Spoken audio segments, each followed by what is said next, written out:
¿Cómo es posible que Putin, un solo hombre, que ya está denominado por bastantes países europeos como un criminal de guerra, no hay bronca? Creo que lo que está pasando en el mundo es cómo el hombre, algunos, como el caso de los que estamos hablando, se sienten que están sentados en ese trono y pueden hacer de la humanidad aquello que les parezca bien. Cuando empezó la pandemia, la gente sacaba unos memes que decían, vamos a salir más sabios, vamos a ser mejores. Y en cuanto nos estamos quitando el cubrebocas, en vez de darnos abrazos, agarramos armas. Y eso no es culpa de Dios. Al contrario, en todas las tradiciones religiosas, Él nos grita amor. Un problema esencial es que hemos perdido o no hemos sido capaces de cultivar un sentido de unidad e interdependencia, los seres humanos, entre nosotros y con el planeta en el que vivimos, ¿no? Nos sentimos separados, nos concebimos como autónomos, como independientes. Hablábamos de la ignorancia que de alguna manera domina nuestra experiencia y vida, y una expresión primaria de la misma es este sentido de separatividad. Y creo que lo que está sucediendo en Ucrania es grave no por Ucrania, sino por el efecto que tiene en la calidad de la expresión de vida y de la intimidad de lo que implica pues, la humanidad en términos generales. Tenemos el libre albedrío, pero hay un instinto del bien y hay un instinto del mal. Y ese instinto del mal muchas veces se presenta mucho más simpático y más prometedor que el instinto del bien, que generalmente no tiene una característica de recompensa, de reconocimiento, de agradecimiento. Ay, tenía que ser mi rabino. Siempre voy regañado, pero tienes razón.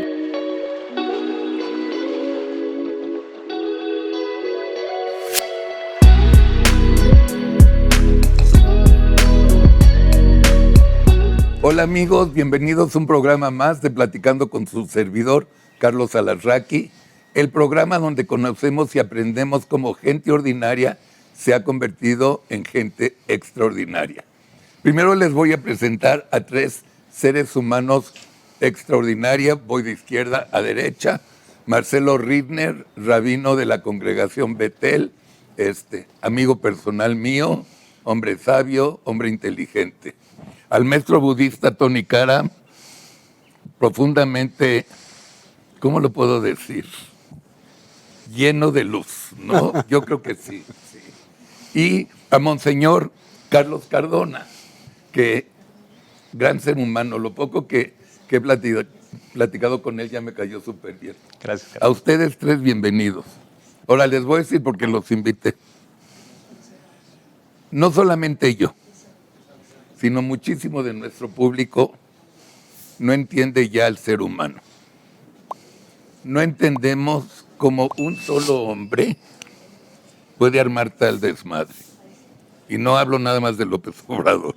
O sea, me voy antes de Hitler, me voy con Carlomagno, me voy con Atila, me voy con Rasputín, me voy con Hitler, Mussolini, Franco,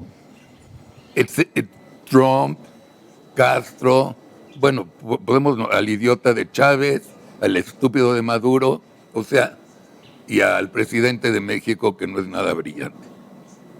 Mi primera pregunta, antes de... Putin, bueno, es el que vamos a hablar. ¿Dónde entra en la cabeza, y empiezo con ¿puedo decirte tocayo? Carlos. Gracias. ¿Dónde empieza en el ser humano, en su cabeza, darle en la madre al mundo? O sea, ¿cómo un hombre, un solo hombre, ha logrado armar tales destrucciones? Un solo hombre contra millones y millones de seres humanos. ¿Qué onda? Hay una voz que en distintas tradiciones religiosas le podemos llamar de distinto modo, que te habla aquí. El diablito. y te habla y te engaña. Y esa voz tóxica te hace ver realidades que no existen y las crees. Y llega un momento en que a veces desde el hogar, en lo más pequeño, nos habla y es el ego. Ese ego que nos habla y que nos dice mentiras. A veces nos hace sentir que estamos en lo más alto, a veces en lo más bajo. Pero es esa voz que nos va engañando y le vamos creyendo. Y vamos estructurando una visión falsa de uno mismo. Y si esta visión falsa la escucha quien está con un dedo y puede decir, quiero esto, deseo esto. Más allá de toda lógica, Putin es un hombre inteligente. Sí. Más allá de toda lógica, solo escucha esa voz y termina creyendo que es tan grande que lo que oye es verdad y pierde el piso. ¿Opinas igual, Tony? Sí, yo creo, desde la perspectiva de la tradición budista, pues yo coincido con Monseñor en que el problema primario que ilustra la naturaleza de este tipo de personalidades es la egomanía, ¿verdad? La mentalidad autocentrada, exacerbada, que conduce a la persona a concebirse como el centro del universo. Pero ¿cómo le llega a esa persona eso? Pues O sea, precisamente, que el ego le dice, mi Charlie Brown, órale, destruyamos el mundo. Oye, qué buena idea. es que no es que le diga que destruyamos el mundo, sino que para defender y proyectarse, para exacerbarse, justifica cualquier actividad que concibe puede ser riesgosa para la noción y la importancia que tiene de sí misma. No es que quiera destruir el mundo per se, sino que acaba haciéndolo como un acto de locura consecuente de la defensa y promoción de esa identidad neurótica que ha fabricado, ¿no? Marcelo, a ver, ¿cómo es posible que Putin, un solo hombre, que ya está denominado por bastantes países europeos como un criminal de guerra, no hay bronca? O sea, inclusive un solo hombre es dictador en Rusia, no deja que entren las noticias, entonces los pobres rusos viven en donde quieras, menos en el mundo. Sigue bombardeando, sigue cercando a dos ciudades y nadie haga nada más que las presiones económicas que sí son muy, muy fuertes, pero parece que no le importan. ¿Cómo un hombre puede tener ese poder, caray? Mira, yo si me permites, te lo voy a ilustrar Sí. con una historia que escuché una vez de boca de Elie Wiesel, que fue el premio Nobel Sí. de Sí. la Paz. Y él contó lo siguiente, que un día llegó el hombre hasta el trono divino y le dijo, Dios, ¿qué se siente ser tan poderoso? Y Dios le dijo, bueno, es mi trabajo de todos los días. Y el hombre insistió, e insistió, y en un momento le preguntó, Dios, mira, tú no sabes cómo yo me siento, ni yo sé cómo tú te sientes. ¿Qué tal si cambiamos de lugares por un día? Por un día yo voy a ser Dios y tú, Dios, vas a ser un ser humano. Y luego volvemos con la nueva experiencia que hemos tomado. Y Dios le dijo, ok, vamos a hacer el cambio. Y Elie Wiesel terminaba diciendo, desde ese día el hombre nunca se salió del trono y está convencido que es Dios. Y Dios está entre los humanos haciendo de igual manera su trabajo. ¿Qué quiere decir esto? Claramente lo que nos está diciendo es que esto es parte de la propia ambición del hombre, que esto es parte de la falta del pensamiento positivo. Monseñor Carlos lo dijo muy bien, ¿no? Es decir, tenemos el libre albedrío, pero hay un instinto del bien y hay un instinto del mal. Y ese instinto del mal muchas veces se presenta mucho más simpático y más prometedor que el instinto del bien, que generalmente no tiene una característica de recompensa, de reconocimiento, de agradecimiento. Y creo que lo que está pasando en el mundo es cómo el hombre, algunos, como el caso de los que estamos hablando, se sienten que están sentados en ese trono y pueden hacer de la humanidad aquello que les parezca bien. Qué fuerte. A ver, Monseñor Carlos, mi tocayo. No sé cuántos muertos hay en Ucrania y no sé cuántos hay en Moscú, en Rusia. Inocentes. Se murieron. Es castigo de Dios. O sea, muchos seres humanos dicen, Dios, ¿dónde estás cuando se me murió? Ya sabes, como que le quieren hacer un poco la culpa a Dios.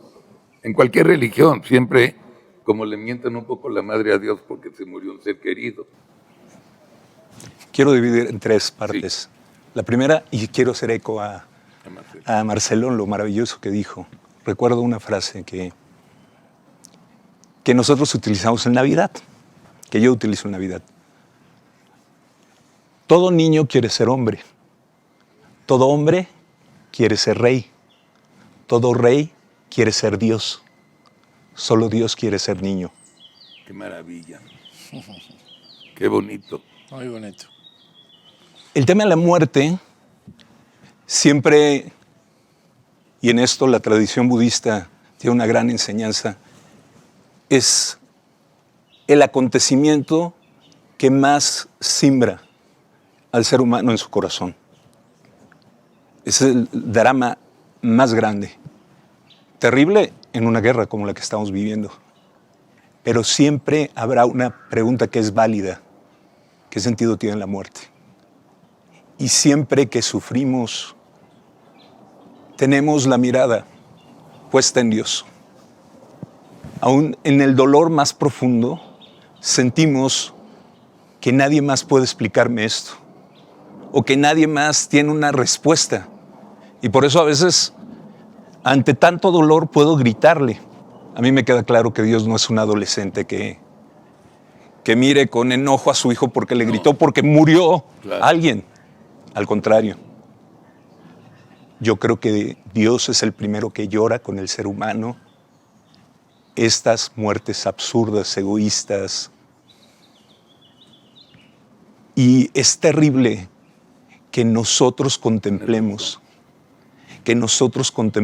tanto sufrimiento del cual en el fondo sabemos nosotros lo estamos provocando. Cuando empezó la pandemia, la gente sacaba unos memes que decían, vamos a salir más sabios, vamos a ser mejores. Y en cuanto nos estamos quitando el cubrebocas, en vez de darnos abrazos, agarramos armas. Y eso no es culpa de Dios. Al contrario, en todas las tradiciones religiosas, Él nos grita amor. Son mis hijos, ámense. Y creo que puede pasar como el padre que ve que los hermanos pelean y discuten entre sí, y por más que el papá les dice, yo los amo, no se peleen, se empersinan y siguen golpeándose y siguen peleándose y los hermanos siguen odiándose. Y somos hermanos y tenemos un padre común y no lo escuchamos. Sí, gran respuesta. Tony, a ver, Putin empezó muy valiente, psicológicamente hablando, muy macho, pensó que en 4 días se acababa esto, que iban a quitar al presidente, que en 2 minutos conquistaban Kiev, y salió como dictador del mundo amenazando. Pues así no salió la fiesta. Los ucranianos están defendiendo con las armas que les dan, con su propio cuerpo y sus propias vidas. Putin, en teoría, está deprimido. En teoría porque las cosas no le están saliendo como él creyó. Desde el punto de vista budista, explícanos un poco este comportamiento, porfa. Bueno, yo creo que en el caso de una persona de ese orden de megalomanía, la capacidad de la autocrítica es muy limitada, ¿sí?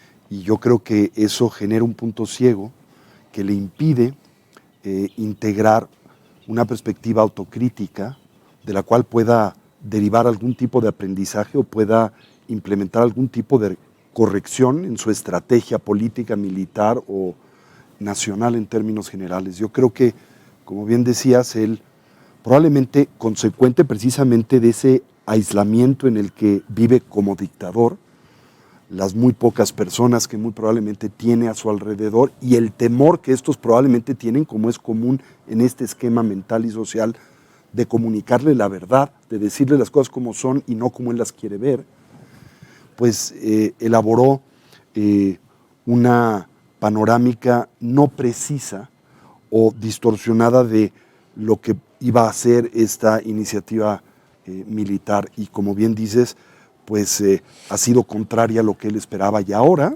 yo creo que en la mentalidad de una persona de esta naturaleza, la posibilidad de dar un paso atrás, de corregir, de retirarse, de llegar a algún tipo de acuerdo es muy difícil. Él va a preferir literalmente dinamitar a Ucrania antes de dar un paso hacia atrás, ¿verdad? Recuerda la mentalidad del Rey Sol, ¿no? Sí. El Estado soy yo, claro. ¿Verdad? Y conmigo empieza y termina el mundo. Así que él, eso es el elemento para mí de angustia, de preocupación, es que veo una persona que tiene este tipo de estructura mental y emocional que la hace extremadamente peligrosa para el mundo, ¿no? Alguien que es capaz, para conservar su posición y punto de vista, de apretar el botón, ¿no? Marcelo, el Día de Gracias vino Gary de Los Ángeles a México con mi nuera y mis dos nietos. Y decidimos, bueno, Gary sugirió que como vive en Los Ángeles, sus hijos tienen que conocer más de México antes de que haya bronca. Nos vamos a Xochimilco. Llegamos a Xochimilco y antes de entrar a la trajinera, llega un señor como de 55 años, 60 años, humilde, buena gente. Me dice, oiga, don Carlos, ¿le puedo hacer una pregunta? Le dije, con mucho gusto. ¿Por qué le pega tan fuerte a López Obrador? Todos se los voy a decir literalmente. Le dije, porque creo que es un pendejo. Me dice, pero don Carlos, ¿cómo cree? Pero nunca confrontados, platicando. Pero ¿cómo cree? Ve aquí Xochimilco y me señala todo hacia el área de Xochimilco. Aquí estamos increíbles, nos ha tratado súper bien, estamos muy contentos con él. Le dije, oiga, ¿y usted ya recibió su lana mensual? Bueno, yo no, pero casi todos ya lo recibieron. Ah, qué bueno. ¿Y qué opina de que no haya, qué opina de la violencia? Híjole, don Carlos, ahí sí le está fallando, ¿ok? Y de los niños con cáncer, ay, don Carlos, se la chingó toda Peña Nieto. ¿Las vacunas? Sí, todas. Oiga, pero ya pasaron 3 años. No, pues se chingó la lana también. Dije, bueno, mucho gusto, y lo sigo viendo en su programa, don Carlos. Tradúceme en español, por favor, eso. ¿Era la pregunta a ti? Uh-huh. Tradúcemela, a ver qué tan bueno eres. Ese fanatismo irracional empezó en 30 millones de gentes, ahora su voto duro es como de 12, más o menos. ¿Por qué esos 12 millones de gentes son tan pendejos y no ven la realidad? Bueno, en primer lugar, déjame decirte que, digamos, nuestra participación es como sacerdotes o representantes de una fe. Te pido una disculpa, yo no voy a hablar de política aquí porque Perfecto. No es mi ni mi especialidad ni mi responsabilidad, por lo menos desde la perspectiva en la cual estoy aquí, que es como Lo rabino. agradezco. Bueno, como rabino. Como ¿por qué? rabino lo que te puedo decir es... Te puedo cambiar la pregunta. No, te voy a contestar tu pregunta. ¿Por qué los Pero- que le van a la América, que ven último lugar, creen que es un equipo fregoncísimo? No, Hablemos de fútbol. porque no hablemos de fútbol. Tampoco vine a hablar de fútbol. Ya hablé una vez. Ya hablaste una vez conmigo en un mundial. programa. Y ya viene del otro, mundial. y ya viene otro. Y no acerté. Sí. Sí. Pero bueno, a lo que voy es esto, Carlos. No te enojes. No. Yo lo que creo es que siempre Dios es la figura a la cual nos acercamos, especialmente cuanto más necesidades tenemos. Cuando son las situaciones, y antes del programa yo hablaba con Tony acerca de la experiencia que tuvimos juntos en una mesa no un programa, sino en un hospital privado, cuando comenzaba justamente todo el tema de la pandemia, ¿no? Y fuimos consultados para asesorarlos desde la perspectiva religiosa. Y claro, había abogados que hablaban de la parte legal. Y tanto Tony y yo hicimos algunas preguntas, si te recuerdas, Tony, una de las preguntas que de hecho tú la hiciste fue ¿cómo se está preparando al personal para apoyar a la gente?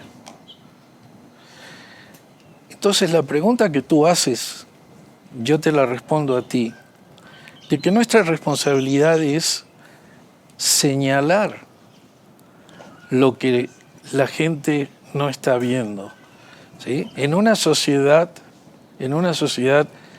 algunos son culpables, pero todos somos responsables. Y esa creo que es nuestra primera responsabilidad. Y cualquiera sea tu religión, si eres un ser humano, tienes responsabilidades con la humanidad, ¿sí? Te puedo decir que, por ejemplo, este caso de Ucrania, especialmente para muchos judíos, es un tema que tiene dos lados. Claro. Y es muy importante decirlo esto. Mi papá salió de Ucrania. Cuando nació era Imperio Austrohúngaro, luego fue Polonia, hoy es Ucrania. Y mi papá se fue en el año 25, 26, porque me contaba lo que estaba pasando allá. Contra los judíos. Contra los judíos. Eran los ucranianos, no eran todavía rusos. Y lo que él comentaba, y agradezco a Dios que mi papá ya no esté vivo, porque si estuviera viendo esas noticias hoy en la televisión, se hubiera infartado, ¿cierto? ¿Qué te digo, Carlos? Ucrania es un país donde la vida judía es la tercera mayor comunidad de Europa judía. Ucrania. Eso te dice, sí señor, No sabía. eso te dice mucho, ¿cierto? Pero la gente, ahí fue de hecho el primer lugar donde se hicieron los guetos. Fuera de la Biblia, ahí fue un lugar donde un zar centralizó a toda la comunidad judía. Y es donde empiezan los problemas, históricamente, sí. Entonces, ahí es un lugar donde hubo gente que salió, que fueron personalidades en el mundo. Hablan hoy de este presidente como que es un nuevo Macabeo, ¿no? El sentido de la lucha y de todo lo demás. Pero yo creo que ese es el sentido de lo que Dios nos enseña a cada uno. Yo repito siempre, mi maestro, el rabino Marshall Mayer, me enseñó que un sacerdote, si quieres ponerlo en un título general, siempre hoy debe vivir, ¿sí?, con la Biblia en una mano y el periódico del día en el otro. Esa es nuestra responsabilidad. Y si estamos aquí, es porque ya respondemos a tu llamado de poder asumir un compromiso mayor y hacer entender a la gente que esto va más allá de una persona. Está en juego la historia de la humanidad. Algo que decíamos hasta hace 2 meses, nunca más vamos a tener un holocausto, nunca más vamos a permitir tal cosa. Y ese que le dijo a Dios, vamos a cambiar de lugar un rato y yo voy a ser Dios, hoy está listo por borrar la historia de la humanidad porque no es lo que Él quiere que sea. Entonces, no quiero ponerle nombres, quiero poner el conocimiento de la gente de lo que pasa, de lo que representa, de lo que es, ¿sí? El mundo, a mí me duele el mundo, porque cuando mis nietos me preguntan, me da vergüenza tener que contarles historias de cómo murió toda la familia. ¿Por qué no conocemos a la familia de mi papá? Porque no hay familia, ¿sí? No hay que volver a vivir eso, no, hay que ayudar, hay que participar, hay que entender que si estamos pasivos, corremos un grave peligro. Pero si nos manifestamos, el peligro no es mayor, el peligro es menor. Porque vamos a descubrir como que de repente nos dimos cuenta, yo no tenía dudas, pero me refiero simbólicamente, que 4 personas acá están diciendo lo mismo. Estamos hablando con diferencias de presentación, pero estamos hablando lo mismo. Entonces, Carlos, lo que yo creo es, no podemos perder la fe, no podemos perder los valores con los cuales crecimos y que son los valores de un Dios que nos dice, yo no quiero guerra, yo quiero que los seres humanos puedan convivir unos con los otros, que aprendan a respetarse, que aprendan a aceptar que puede haber gente diferente, que el hombre y la mujer fueron creados en igualdad de circunstancias. Eso es el mundo desde la perspectiva judía, y yo diría universal, pero representa la vista judía, de que esto es el mundo que queremos. Entonces yo creo que lo que deberíamos enfocarnos, me permites, en el resto de este programa es, ¿qué podemos hacer? ¿Qué puede hacer el televidente en esta situación? ¿Cómo podemos alimentarle la fe? ¿Cómo podemos alimentarle la necesidad de que no tenga miedo, de que no está solo? Todos venimos de pasar una época terrible y ahora que nos sacamos las máscaras y nos podemos abrazar, resulta que estamos muriéndonos de miedo otra vez por otra situación. Tenemos que tomar la fe para cambiar esta situación. Ay, tenía que ser mi rabino. Siempre voy regañado, pero tienes razón. No es regaño. Y me disculpo por lo de la política, tenías razón. Además, yo no los invité para eso, pero me moría de ganas de saber. Ya no te pregunto tampoco, tocayo, de eso. Fuera de cámara te contestamos. Sí, ok. Sigamos. Aparentemente, la sociedad rusa está en contra de Putin porque no encuentra ninguna razón lógica de la invasión de Rusia a Ucrania. El colmo es que si se quejan públicamente, 15 años a la cárcel. Los ucranianos dicen, bueno, ok, gringos, lo que quieran, no me ayudan con guerra y nada más me dan armamentos, pues nosotros a ver cómo le entramos. Civiles, humanos, padres de familia, madres de familia, no quieren lo que está pasando. ¿Ok? ¿Y por qué pasa? Una de las historias que el pueblo de Israel ha transmitido al mundo es la historia de dos hermanos, los primeros hermanos, y cómo uno de ellos, absurdamente, mata a su hermano al inicio de la humanidad. Y esta historia nos enseña cómo cuando olvidamos el amor, cuando olvidamos qué es mi hermano, Dios le va a preguntar, ¿dónde está tu hermano? ¿Dónde está tu hermano? ¿Que yo soy el guardián de mi hermano? Le dice Caín. La respuesta es sí, eres guardián de tu hermano. Cuando olvido que yo tengo una razón de ser en esta vida, y es amar. Todo lo que no sé amar lleva a estas cosas, en mayor o en menor grado. Y por supuesto, veremos siempre padres sufriendo, madres sufriendo por el egoísmo, por la ambición, por la cobardía, por querer mantenerse en el poder, por no mirarnos corazón con corazón. Cuando nosotros nos deshumanizamos, y no podemos olvidar que Putin fue una persona deshumanizada, Sí, se formó en la KGB, sí, es decir, es alguien que formaron para ser asesino. sí. Es cierto.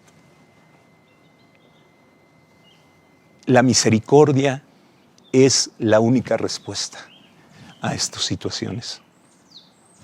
Otro canto de Israel dice, la paz y la justicia se besaron. Cuando nosotros no vivimos en justicia y amor, lo peor del ser humano puede surgir. Por eso es necesario, y este espacio yo también creo que hay muchos analistas políticos que están hablando con mayor o menor precisión del tema. Aquí queremos decirte, siempre debe de haber una palabra de esperanza, que nosotros debemos de ser constructores de paz, que mirar esto nos debe de llevar a un compromiso en primer lugar personal. Porque el siguiente Putin puede estar siendo formado en México por una mamá y nosotros necesitamos hablar del amor, de los valores, de compartir, de la misericordia. Porque efectivamente vemos con dolor la muerte de tanta gente.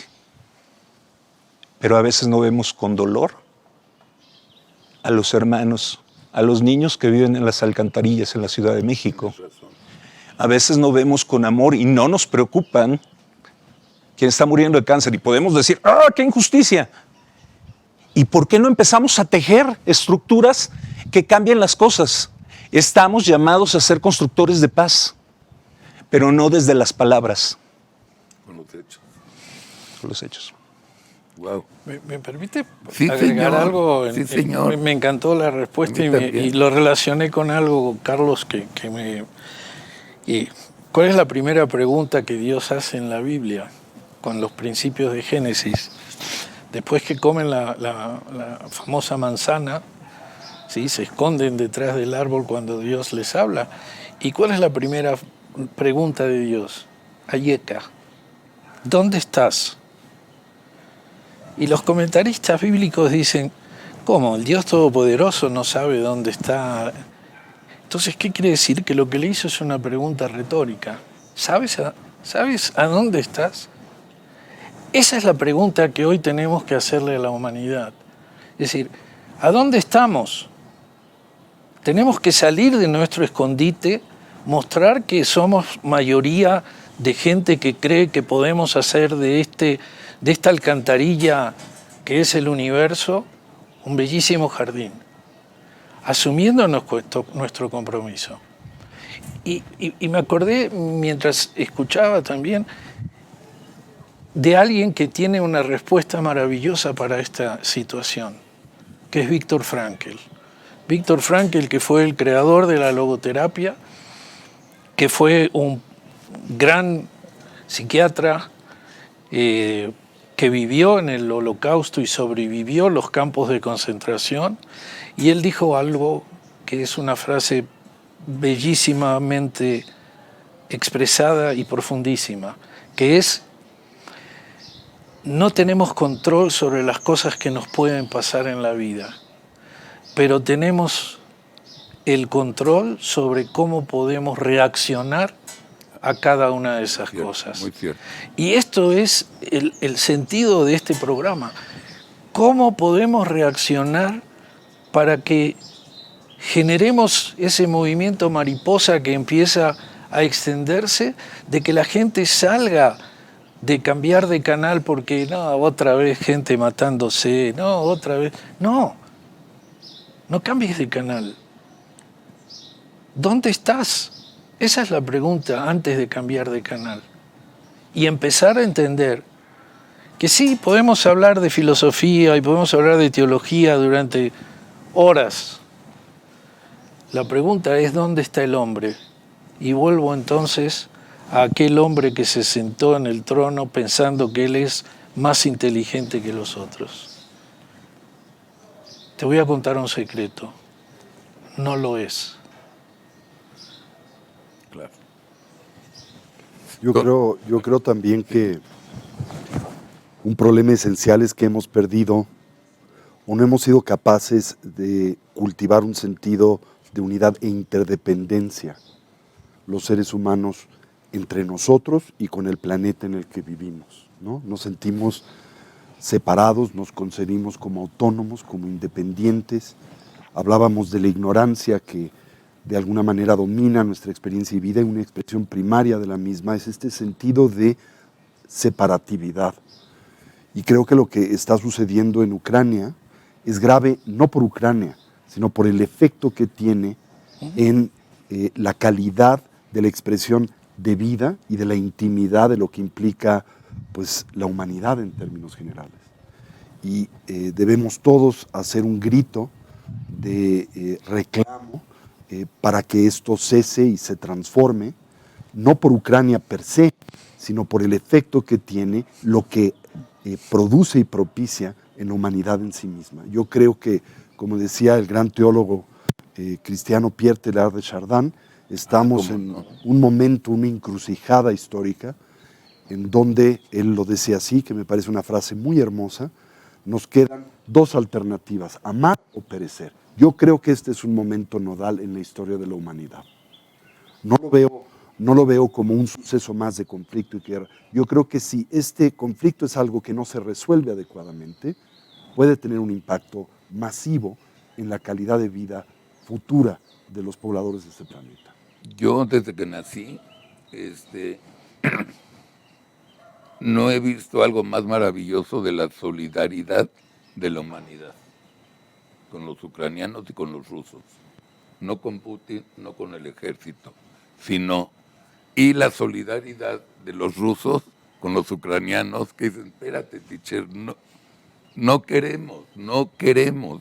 Somos familia. Sí, sí, ¿por qué estás haciendo esto? Tony, a ver, ahorita que hablabas de esto, y tú también, Carlos, hay algo muy grave que yo conozco entre familias. Se muere el papá, se muere la mamá y viene la herencia. Bueno, yo creo que Marcelo y tú conocen más casos que yo, muchos más casos que yo. ¿Por qué el dinero influye tanto? ¿Por qué esa avaricia tan asquerosa? Porque Y nada más, y te doy una frase que daba el señor Jacobo Romano, que en paz descanse, el papá de unos muy hermanos míos. Decía: había un señor tan pobre, que lo único que tenía era dinero. ¿No? ¿Qué onda? Porque concebimos al dinero como una fuente genuina de bienestar. Ese es el problema. ¿Sí? Le atribuimos una cualidad que él mismo no tiene, que a través de él nosotros podemos obtener y derivar bienestar genuino y duradero. Pero el dinero no existe de esa manera, ¿no? En el mejor escenario, el dinero tan solo nos aporta un bienestar y un placer temporal y relativo.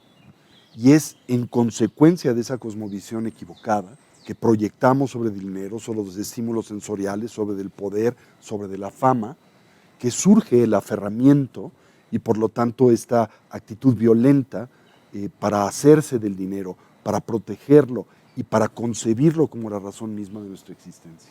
Esa es la causa primaria, que concebimos al dinero como una fuente genuina de bienestar duradero, y no lo es. ¿Ustedes coinciden, ustedes dos con Tony o...?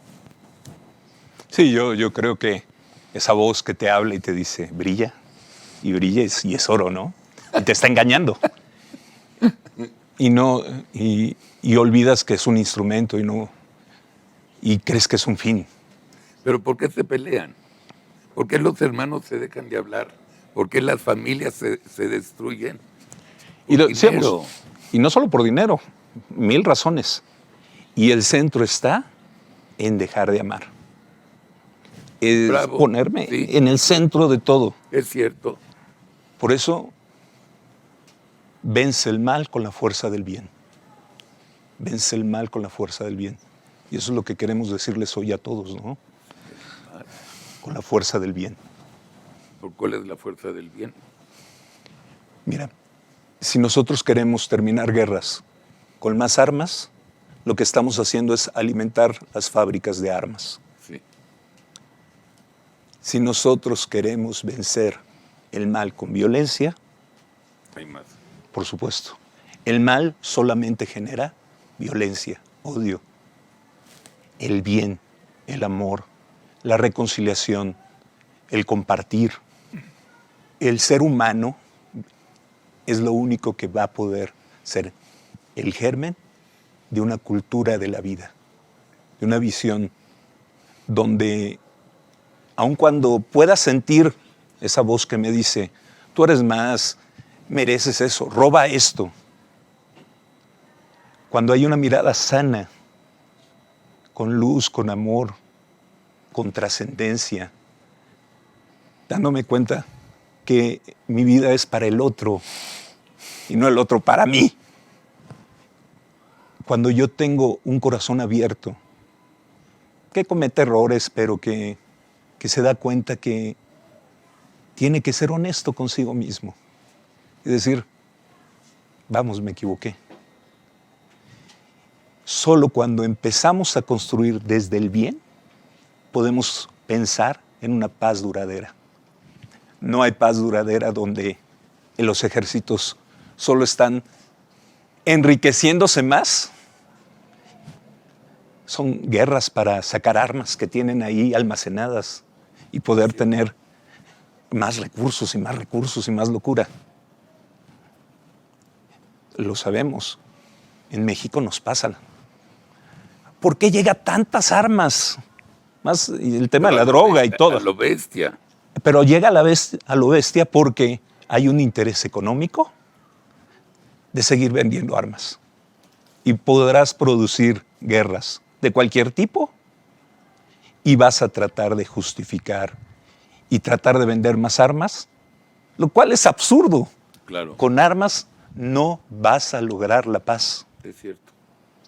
Muy cierto. Y por eso tenemos que regresar a la espiritualidad desde nuestras tradiciones, incluso desde las tradiciones agnósticas, pero con principios morales fundamentales. Si olvidamos la moral, la ética, si olvidamos el derecho del otro, los principios más elementales, entonces el hombre se corroe, se desmorona la humanidad. Es desde los valores. Vence el mal con la fuerza del bien. ¿Dónde naces psicológicamente? Porque además eres psicólogo, puedo decirlo, ¿no? No soy psicólogo. Estudias psicología un Soy poco. sociólogo. Sociólogo. A ver, más, me ayudas más. ¿De dónde sale? Nunca le he entendido porque yo soy como, dice Carlos, o sea, a mí el dinero me vale madres, toda la vida me ha valido madres. A mi hermano cuando murió mamá, quédate con lo que quieras, me vale, y tú también, o sea, cero, cero. Es no sé si te voy a preguntar bien. 2 hermanos, 4 hermanos se llevan bien, 3 hacen alianza, le dan en la madre a uno. ¿Por qué? O sea, ¿es maldad? No, Marcelo, ¿no es maldad? No, déjame contestarte así.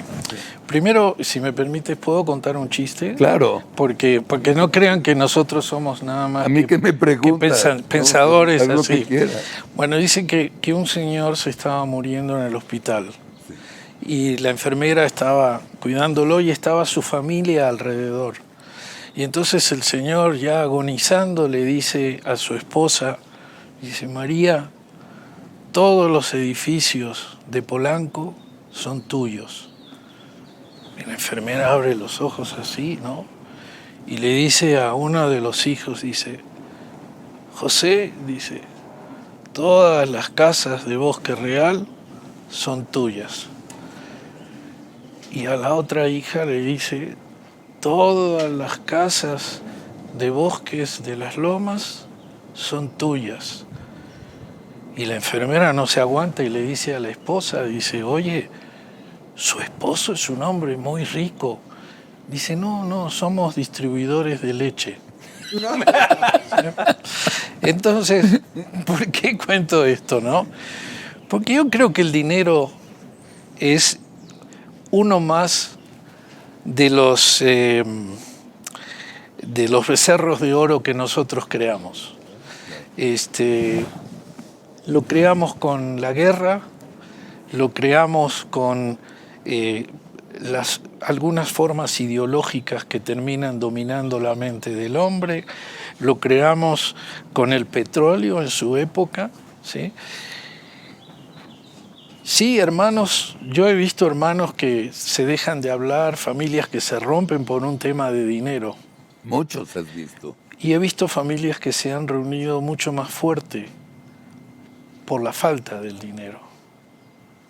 Entonces, volvemos, como en todo en la vida, uno tiene que encontrar las cosas.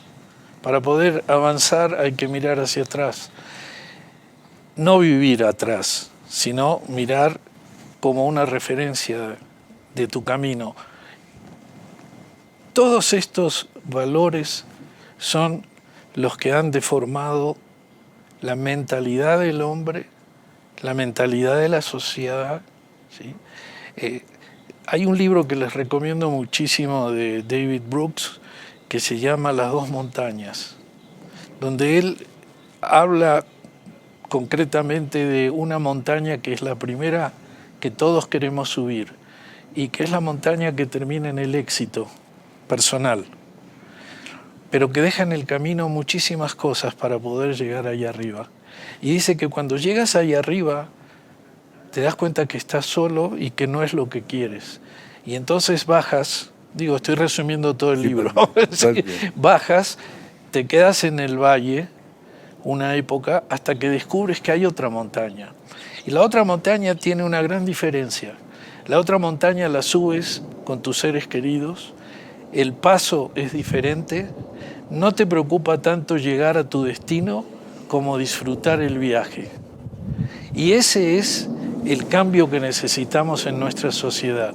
Entender que estamos en la montaña equivocada y que debemos, ahora que estamos en el valle de la sombra, donde estamos amenazados como humanidad, entender que hay otra montaña que es la de la vida, la de la paz, la de subir juntos, la de compartir y la de transformar. Me encanta. No, por favor, Carlos. Hay una frase de Jesús que es, ¿de qué le sirve al hombre ganar el mundo entero si se pierde a sí mismo? Tienes razón. A ver, ya se va a acabar el programa. Yo quisiera pedirles a los 3 que se despidan. Van a regresar, les prometo, ¿eh? Me encantó.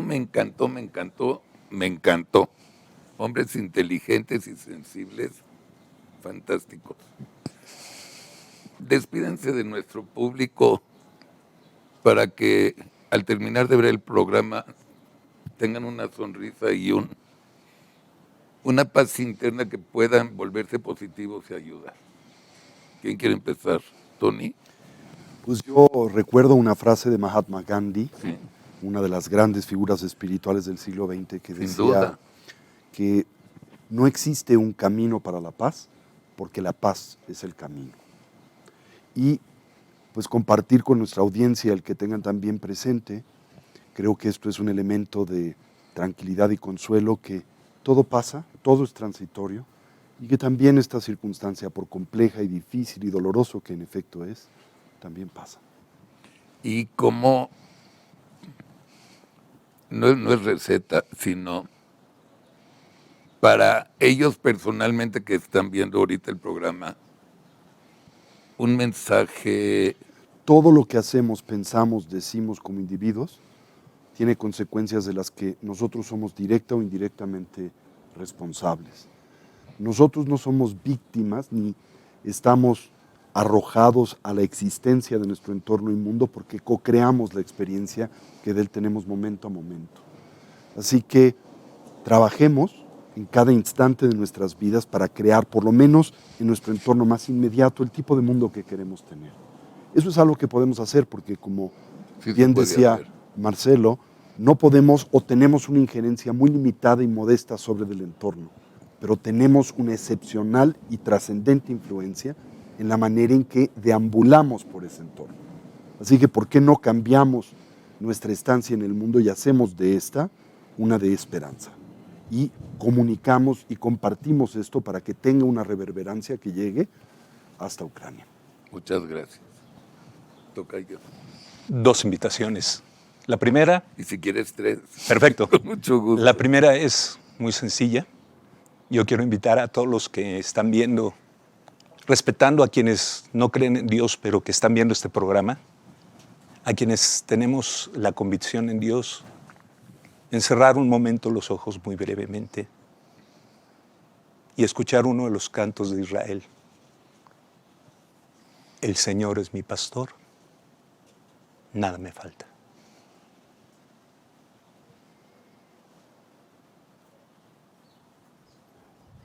El Señor es mi pastor, nada me falta. Nosotros creemos la fuerza de la oración e invocar el nombre del Altísimo. Creemos que sí tenemos nuestra responsabilidad personal, por supuesto, y somos los responsables de estas guerras y de los daños de una pandemia. Pero nosotros creemos en el Señor que hizo el cielo y la tierra. Y entonces la primera invitación es, no hay que dejar de orar. Y agradezco que hayamos tenido esta oportunidad de hablar de quien amamos, a quienes amamos. Y la segunda invitación, además de la oración, es vence el mal con la fuerza del bien. ¿Qué significa? El efecto mariposa. Yo puedo hacer desde mis circunstancias, desde mi espacio, te invito a hacer una obra. La próxima vez que vayas al centro comercial, comprar 1 kilito de frijoles y llevarlo a una esquina donde hay una persona que está con hambre. No abrir el closet y buscar la ropa que no te sirve. Agarrar a tu hijo de la mano, llevarlo al centro comercial donde tú compras la ropa que a ti te gusta, con la que te esfuerzas. Comprar una y decirle a tu hijo, vamos a compartir. No lo que nos sobra, vamos a compartir y llevarlo. Son las pequeñas obras, pero que cuando se multiplican, las que construyen la paz. Entonces, son 2 invitaciones. Quienes tenemos una tradición de espiritualidad que cree en un Dios, haz oración, acércate a tu Padre que te ama. Él tiene una respuesta para ti. Y para todos es tiempo de compartir. El tiempo de la pandemia ha sido durísimo. Esto va a recrudecer la economía, la va a desmoronar. Y necesitamos formar a nuestros hijos en una lógica distinta, en la de la generosidad. Bravo. Muchas gracias. Y te complemento, los refugiados que llegaron a Polonia en tren, se abren las puertas, había más de 1,000 carriolas vacías para las mamás que tengan hijos pequeños. Eso dice todo, ¿o no? Seguro. ¿Tú, Marcelo? Yo les diría que recemos como que pensando que todo depende de Dios y actuemos como si todo dependiera de nosotros. Es decir, la oración acompañada de la acción, porque si no queda en la teoría. La meditación, la oración tienen que ser generadores de acción en nuestra vida. Y la segunda frase que me gustaría decirles es: démosle chance a la vida, démosle una chance a la vida y asumamos un compromiso. El compromiso de que no actuemos mañana como actuamos hasta hoy.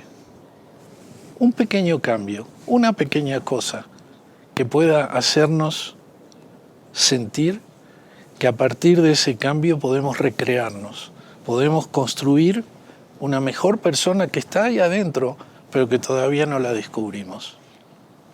Esa va a ser la mejor sonrisa para cada uno. Poderse mirar en el espejo y ver su alma. Entonces no va a haber duda que el mundo va a ser un lugar mejor. Bueno, en primer lugar, no voy a caber por la puerta. O sea, me encantó el programa, me súper encantó. ¿Qué más les digo? Me encantó y Mario, regresan, ¿eh? Claro. Hagamos un capítulo 2. Además de eso, ¿les gusta el fútbol? A mí me gusta el fútbol americano. Ok, eso ya sé que le gusta. ¿A ti? A mí no. Ok, entonces, para variar, nos vemos en el Mundial y antes nos vemos también. Hace 4 años hicimos en Azteca 3 programas especiales del Mundial.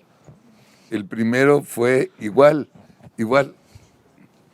Vino un monje budista, ¿no? Un maestro, Marcelo, y un sacerdote. Y no era monseñor, era un sacerdote. Qué divertida nos dimos, ¿verdad? Hablando de fútbol.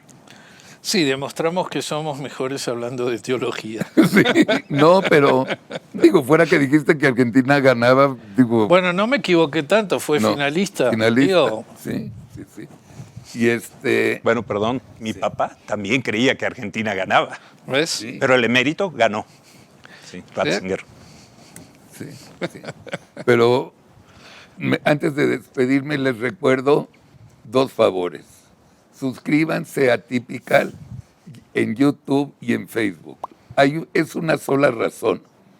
Ustedes nos ayudan a que tengamos más suscriptores y por ende YouTube y Facebook nos dan más lana y con esa lana podemos seguir creando nuevos programas.